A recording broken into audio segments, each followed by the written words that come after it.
비가 내리고 있었다. 11월의 서울은 을씨년스러웠고 회색빛 장례식장에는 조문객들조차 조용했다. 정서류는 검은 옷을 입고 차가운 얼굴로 남편의 영정사진 앞에 서 있었다. 사진 속 강민우는 여전히 잘생기고 온화한 미소를 짓고 있었지만 그 미소는 그녀에게 아무런 감정도 불러일으키지 못했다. 그녀는 슬프지 않았다. 적어도 다른 사람들이 기대하는 방식으로는. 오히려 가슴속 어딘가에서 뜨겁게 달아오르고 있는 것은 분노였다. 치밀하고 복잡하고 아주 오랫동안 눌러 참아왔던 감정. 그녀는 마음속에서 되뇌었다. 이제 끝났어. 내가 죽었으니 이 게임은 내가 가져간다. 서른의 옆에는 시어머니인 윤미경 여사와 시아버지 강철수 회장이 서 있었다. 그들의 얼굴에는 전형적인 이선적인 슬픔이 가득했다. 윤미경은 그녀의 팔짱을 끼고 낮은 목소리로 속삭였다. 서른아, 내가 민우를 마지막까지 돌봐줘서 참 고맙다. 이제 건우 그룹은 내가 지켜야지. 서른은 애써 미소 지으며 고개를 끄덕였다. 걱정 마세요, 어머님. 제가 잘 지킬게요. 그녀의 속내는 달랐다. 그래요. 제가 지킬 거예요. 하지만 당신들이 생각하는 방식은 아닐 거예요. 장례식이 끝난 후 서류는 조용히 민우의 서재로 향했다. 이미 모든 서류와 전자기기는 포렌식 전문가를 통해 백업해두었고 그녀가 찾던 단 하나의 서류가 그곳에 있었다. 주식 양도 계약서. 민우는 죽기 전날 본인의 보류 지분 51% 전부를 서른에게 넘기는 계약서에 서명했다. 공증까지 마친 완전한 법정 문서였다. 서류는 그 종이를 손에 들고 천천히 눈을 감았다. 10년 동안 그 집의 며느리로 살아오며 당신들 밑에서 굽신거렸죠. 하지만 이제는 아니에요. 며칠 후 건우 그룹의 이사회가 열렸다. 회의실에는 주요 임원들과 강 회장 부부, 그리고 민우의 내연녀였던 비서 최유진이 앉아 있었다. 유진은 임신 6개월 차로 배가 제법 나와 있었다. 이사회는 건우 그룹의 향후 방향성과 경영권 승계를 논의하기 위해 소집되었습니다. 회의 사회자가 말했다. 그때 강철수 회장이 조용히 입을 열었다. 민우는 생전에 유서를 남겼습니다. 본인의 지분을 유진에게 상속하겠다는 내용이죠. 순간 회의실이 술렁였다. 서류는 고개를 들고 조용히 말했다. 그 유서 언제 작성되었나요? 2달 전이다. 시아버지가 말했다.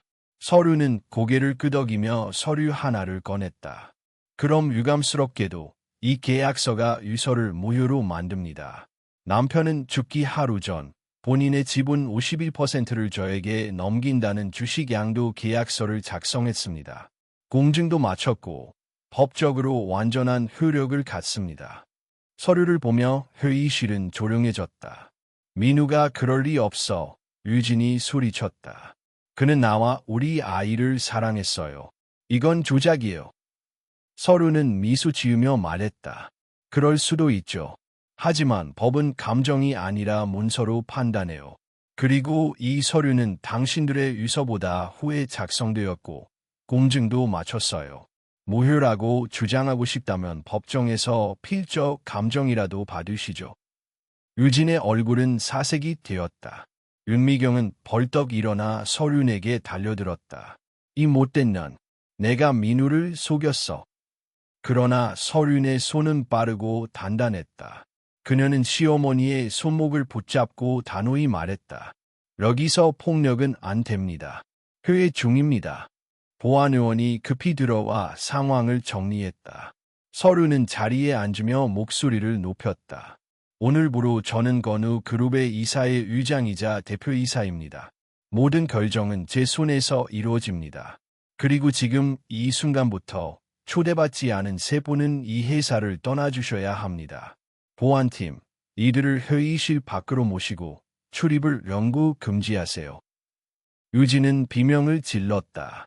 너는 악마야. 내 아이의 권리를 뺏었어. 감히 널 가만두지 않을 거라. 보안의원들이 그녀를 붙잡아 끌고 갔다. 시부 모두 더 이상 저항하지 못했다. 모두의 얼굴에는 충격과 분노가 뒤섞여 있었지만 이제 그들에게 권력은 없었다. 서류는 회의실에 홀로 남았다. 모든 임원들이 조용히 그녀를 바라보았다. 건우 그룹 이사회에서의 전격적인 승리 이후 정서류는 곧장 회장실로 자리를 옮겼다. 회장실 문을 열며 안으로 들어섰을 때 민우의 그림자가 아직 남아있는 듯한 착각이 들었다. 책상 위엔 그가 쓰던 만년필과 시계가 여전히 놓여 있었고 창밖으로는 여전히 서울이 바쁘게 흘러가고 있었다. 서류는 조용히 책상에 앉았다. 그녀의 눈은 흔들리지 않았다. 이제부터가 진짜 시작이야. 그러나 권력은 결코 조용히 넘어오지 않는다. 이사회가 끝난 다음 날 SNS와 온라인 커뮤니티에는 정서륜의 사진과 함께 자극적인 제목의 영상이 퍼지기 시작했다. 억울한 내연녀, 정서훈에게 쫓겨난 사연, 임신한 여자를 쫓아낸 재벌가 며느리, 사랑을 지키려 했을 뿐인데 최류진이 직접 촬영한 영상이었다. 그녀는 눈물을 흘리며 카메라 앞에서 호소했다. 민우 씨는 저와 아이를 사랑했어요. 그는 그 지옥 같은 집에서 벗어나고 싶어 했어요. 서린 씨는 그런 민우 씨를 억압했고 결국 그를 죽음으로 몰았어요. 영상은 삽시간에 퍼졌고 댓글창은 불타올랐다. 아, 진짜 너무하다. 애까지 가진 여자한테 저렇게 하나? 이래서 재벌가 여편네들은 무섭지. 근데 민우 씨는 이 지분을 넘겼을까? 뭔가 이상한데. 서류는 화면을 보며 아무 말도 하지 않았다. 그러나 눈빛은 점점 냉혹해지고 있었다. 이틀 뒤 그녀는 건우 그룹의 법무팀과 PR팀을 소집했다. 최류진 씨에 대한 명예훼손 소송을 준비하세요. 그리고 동시에 모든 사내 언론 대응을 제가 직접 관리하겠습니다. 기자회견을 열죠. 비서가 망설이며 물었다. 회장님, 혹시 조용히 넘어가는 게 낫지 않을까요? 괜히 대응했다가 역풍이. 서류는 단호히 잘랐다.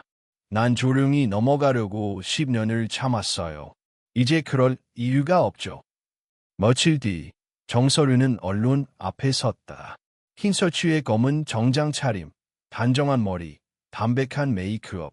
그녀는 단호한 목소리로 기자들을 바라보며 말했다.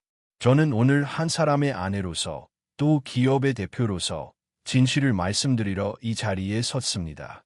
고 강민우 대표는 사망하기 전 자필로 주식 양도 계약서를 작성하려 제게 모든 지분을 넘겼습니다.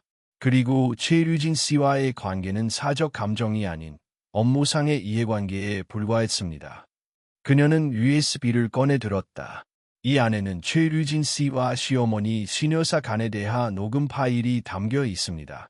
내용은 건우 그룹의 지배권을 확보하기 위해 저를 제거하자는 계획이 포함되어 있습니다. 순간 기자들의 카메라 플래시가 연달아 터졌다. 언론은 즉각 반응했다.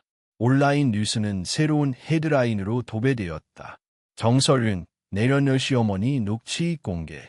판도라의 상자 열리나. 최류진의 눈물. 진실일까 거짓일까.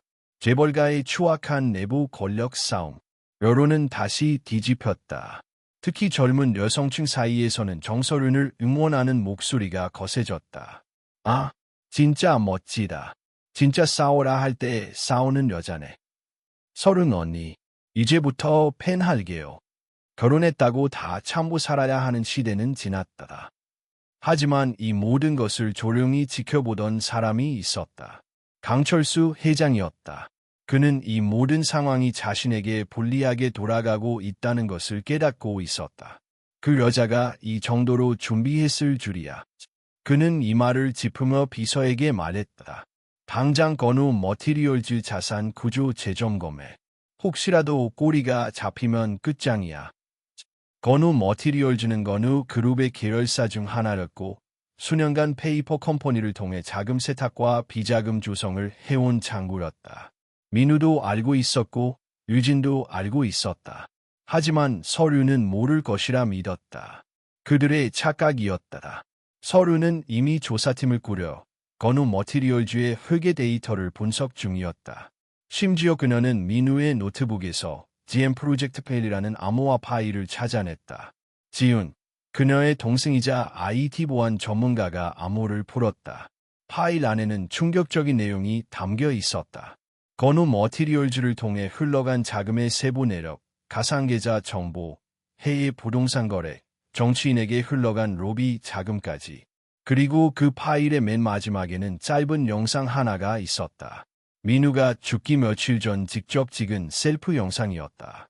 서륜아, 이걸 내가 본다면 난 아마 세상에 없겠지. 엄마가 움직이고 있어.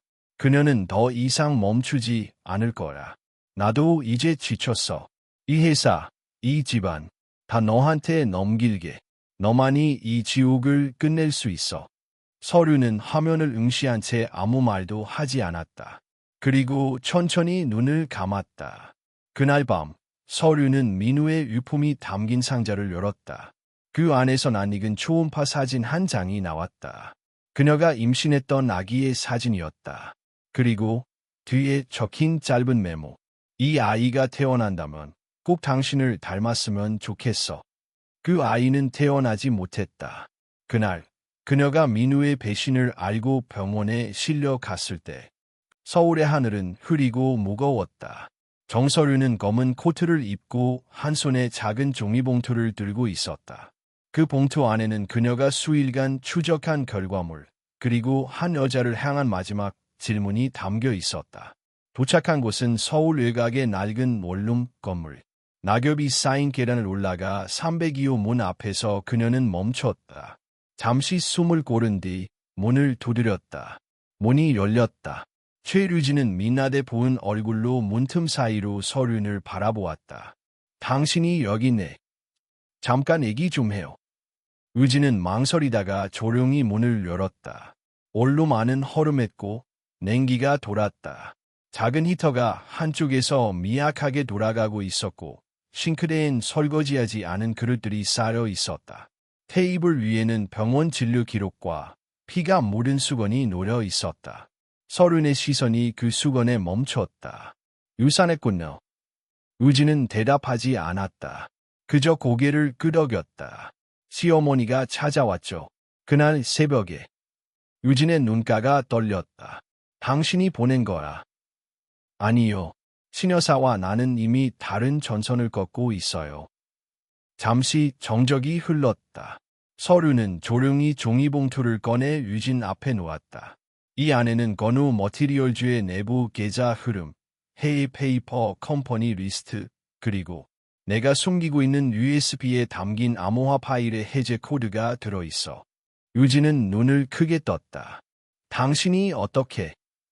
민우가 남긴 노트북에서 찾았어. 그리고 이 파일들, 당신이 숨기고 있다는 것도 알고 있었고. 유진은 숨을 고르며 말했다. 그래서 뭐, 나보고 이걸 넘기라고. 서류는 고개를 끄덕였다. 당신도 알잖아. 민우는 단순히 당신을 사랑해서 곁에 둔 게 아니야. 그는 당신을 이용한 거야. 돈을 빼돌리고, 이름을 빌리고, 모든 책임을 당신에게 덮어씌우기 위해. 유진은 피식 웃었다. 처음엔 몰랐어. 그 사람이 나를 정말 특별하게 생각한다고 믿었어. 하지만 어느 순간 알게 됐지. 내 이름으로 만들어진 법인들, 내 서명으로 처리된 계약서들, 그리고 그 모든 게 결국 날 덫에 걸기 위한 거였다는 걸. 그럼 이제는 똑같이 이용당하지 마. 당신이 가진 걸 나에게 넘기면 난 그걸 무기로 시어머니와 회장을 법정에 세울 거라. 당신은 증인으로 협조만 하면 돼. 그 대가로 새로운 삶을 시작할 수 있도록 도와줄게. 유진은 조용히 눈을 감았다. 당신은 아직도 날 믿어. 아니, 하지만 난 당신처럼 살고 싶지 않아. 난 지금 내 아이를 지키지 못한 죄책감을 매일 안고 살아. 그러니까 적어도 그 죄책감이 쓸모있게 만들고 싶어. 유진의 눈가가 붉어졌다. 그녀는 천천히 고개를 끄덕였다. 좋아. 하지만 이건 당신도 각오해야 해. 이 파일에는 민우가 남긴 최후의 진실이 담겨 있어. 무슨 뜻이야? 그 사람, 당신만 믿지 않았어. 그 사람은 당신도 조종하려 했던 거야. 그날 밤, 서류는 원룸을 나와 조용히 차에 앉았다. 조수석에는 유진이 꺼낸 USB가 있었다. 그녀는 차 안에서 바로 랩탑을 열었다. USB 안에는 5개의 폴더가 있었다. 계약서, 계좌 내역, 영상자료, 녹취 파일, 문서 복사본. 서류는 영상자료 폴더를 클릭했다. 하나의 영상이 그녀를 멈춰 세웠다. 2023 원더라인 사인 10 원더라인 사인 11 마지막 녹화.mp4 민우가 남긴 마지막 영상이었다. 영상 속 그는 수척했고 말라 있었다. 그의 눈빛에는 두려움과 후회가 섞여 있었다. 서류나, 내가 뭘 얼마나 잘못했는지 이 영상으로 다 용서받을 수는 없겠지. 하지만 이건 너만이 알아야 할 이야기야. 그는 숨을 고르며 말을 이었다. 엄마가 너를 제거하려 했던 건 오래 전부터였어. 그녀는 너를 이방인이라고 불렀고 건우 그룹에 피 한 방울 섞이지 않은 존재라며 무시했어. 난 처음엔 막으려 했지만 어느 순간부터 그녀의 계획에 순응하게 됐어. 유진을 곁에 둔 것도 결국은 엄마의 뜻이었고 난 그저 도망친 거야. 카메라 속 민우는 고개를 떨구었다. 그 아이, 사실은 나도 알고 있었어. 내가 임신했었다는 거. 그리고 내가 병원에서 울고 있었다는 것도. 근데 그날 나는 유진이랑 있었지. 정말 미안해. 영상을 보던 서륜의 손이 떨렸다. 그녀는 영상을 멈추지 않았다. 끝까지 보고 싶었다. 내가 이 회사를 너에게 넘긴 건 미안함 때문만은 아니야. 넌 강하니까. 넌 이 지옥을 끝낼 수 있는 유일한 사람이니까. 부탁이야, 서륜아. 이제 끝내줘. 영상은 그렇게 끝났다. 모니터는 정정만을 보여주고 있었다. 서륜은 천천히 화면을 닫고 눈을 감았다. 그녀의 볼을 따라 한 줄기 눈물이 흘렀다. 그것은 슬픔일까, 분노일까, 용서일까, 아니면 그 모든 감정의 조각들이었을까. 그녀는 조용히 혼잣말을 내뱉었다. 끝내줄게. 하지만 당신이 원하는 방식은 아닐 거야.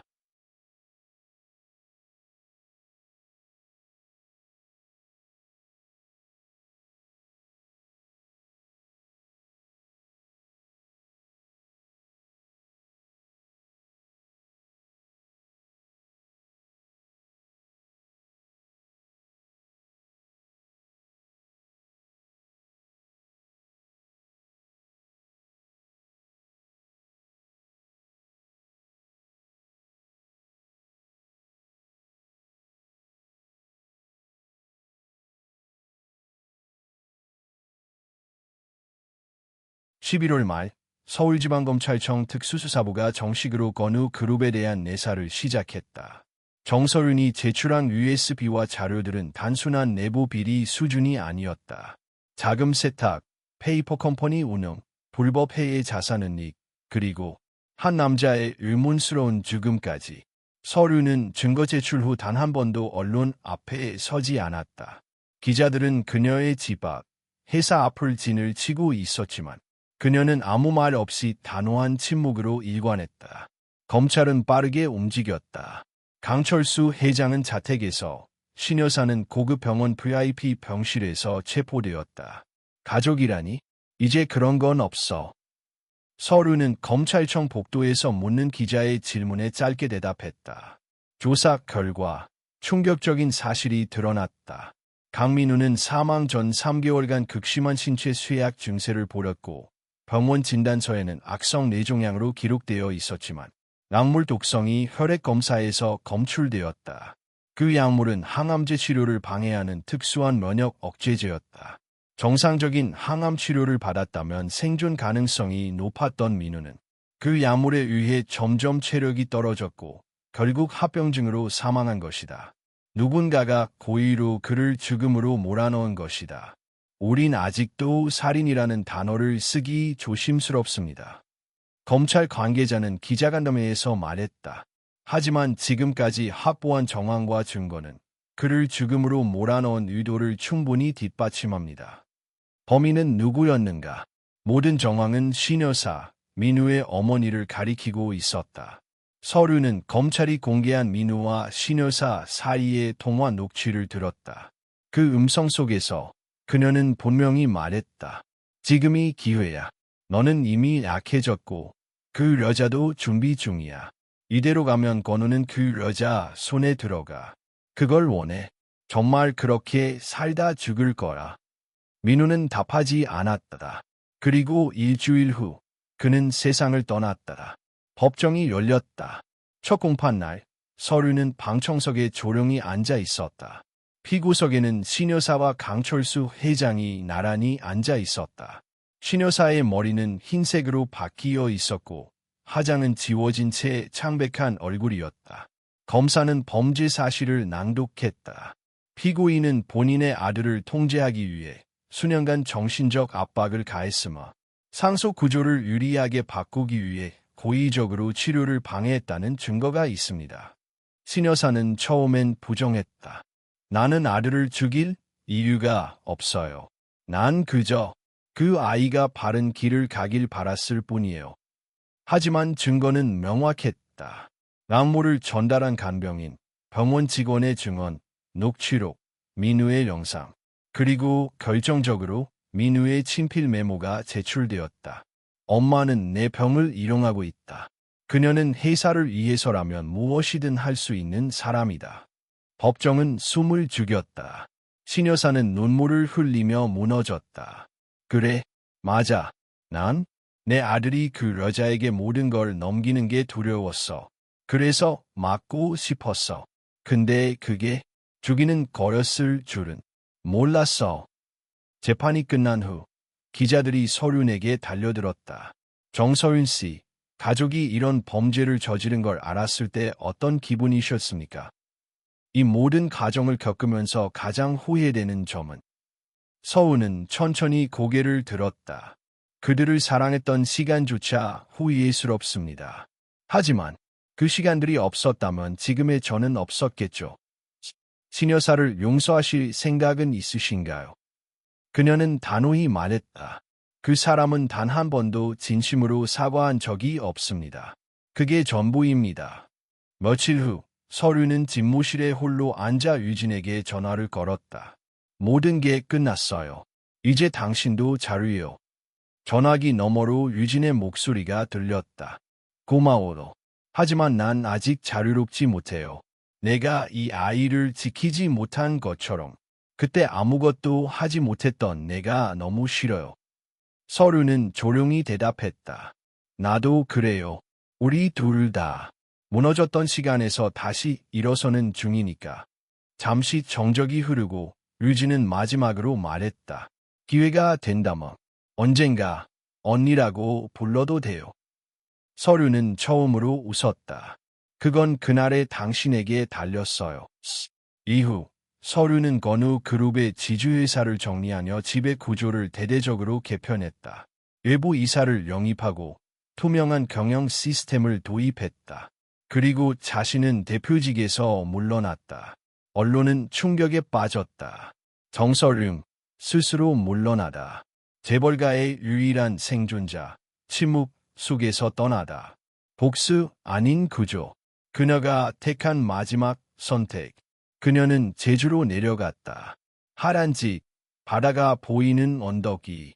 그곳에서 조용히 하루를 시작하고 책을 읽고 아이들을 위한 장학재단을 운영하며 지냈다.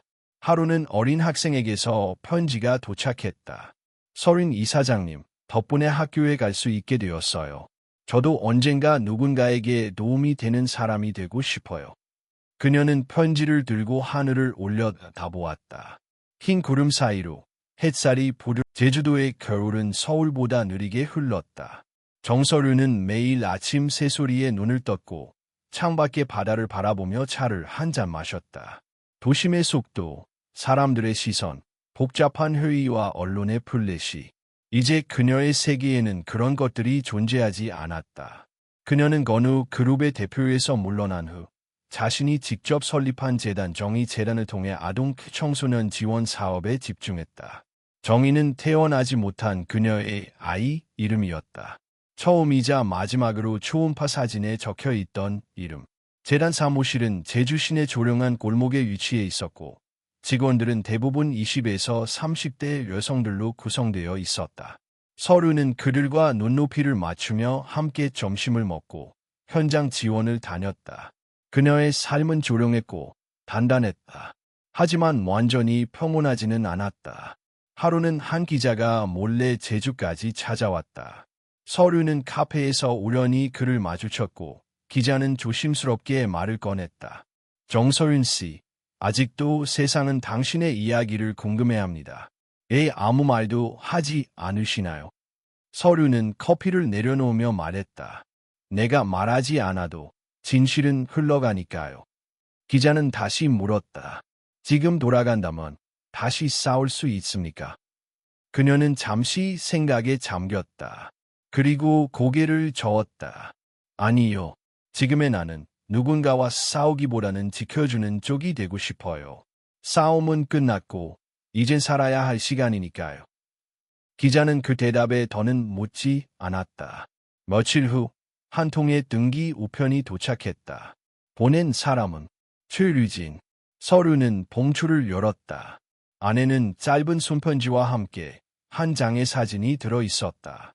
사진 속 유진은 조그마한 갤러리에서 아이들과 미술 교육을 하고 있었고 아이들 사이에서 웃고 있었다. 편지엔 이렇게 적혀 있었다. 그날 이후 저도 많이 변했습니다. 누군가를 용서한다는 게 얼마나 어려운 일인지 알았고 내가 나 자신을 용서하는데 얼마나 시간이 필요한지도 알게 됐습니다. 그리고 이제야 알겠어요. 그날 당신이 내게 준 건 단지 자료나 기회가 아니라 다시 살아갈 수 있는 선택이었다는 거로. 고맙습니다. 정말로. 서류는 그 편지를 천천히 접어 봉투에 다시 넣었다. 그녀는 웃지도 울지도 않았다. 하지만 마음 어딘가가 조용히 풀어지는 느낌이었다. 그해 12월, 서류는 오랜만에 서울을 찾았다. 재단 사업을 위한 미팅과 후원자 행사 참석을 위해서였다. 서울의 공기는 여전히 빠르고 차가웠고 어디에나 광고와 속도와 소음이 넘쳤다. 하지만 그녀는 예전처럼 긴장하지 않았다. 그저 이 도시에 자신이 남기고 떠난 것들을 잠시 다시 바라보는 것뿐이었다. 행사 마지막, 사회자가 무대 위로 그녀를 초대했다. 여러분, 이 자리에 특별한 한 분이 계십니다. 자신의 아픔을 감추지 않고 또 그것을 통해 수많은 이들에게 희망을 전하고 계신 분입니다. 정서윤 이사장님을 모십니다. 서류는 천천히 무대에 올랐다. 수많은 눈빛이 그녀를 바라보고 있었다. 그녀는 마이크 앞에 섰고 조용히 입을 열었다. 안녕하세요. 저는 정서윤입니다. 이 자리에 서는 게 여전히 낯설고 말하는 것이 쉽지만은 않지만 오늘은 한 가지만 말씀드리고 싶습니다. 그녀는 잠시 말을 멈추고 관객을 바라보았다. 사람은 누구나 넘어집니다. 때론 너무 큰 배신에 무너지고 때론 너무 깊은 고통에 주저앉게 되죠. 저도 그랬습니다. 모든 걸 잃었다고 생각했어요. 남편을, 아이를, 가족을, 이름을, 심지어 나 자신마저. 그녀는 고개를 들고 이어 말했다. 하지만 오늘 이 자리에 서 있는 나는 그때의 내가 아닙니다. 상처는 흔적이 되고 흔적은 기억이 되고 기억은 방향이 됩니다. 그 방향이 누군가를 향한 복수가 아니라 누군가를 위한 삶이 되기를 바랐습니다. 관객들은 조용히 고개를 끄덕였다. 어떤 이는 눈물을 닦았고 어떤 이는 손을 맞잡았다. 서류는 마지막으로 말했다. 우리는 누구나 다시 시작할 수 있습니다. 그 선택을 두려워하지 마세요. 그리고 그 길 끝에서 언젠가 웃을 수 있다면 그걸로 충분합니다. 행사가 끝난 뒤 서류는 조용히 무대를 내려왔다. 그녀는 뒤돌아보지 않았다. 이제 과거는 그녀의 그림자가 아니었다. 그저 삶의 일부일 뿐이었다. 제주로 돌아가는 비행기 안에서 그녀는 창밖을 바라보았다. 구름 위로 떠오르는 햇빛.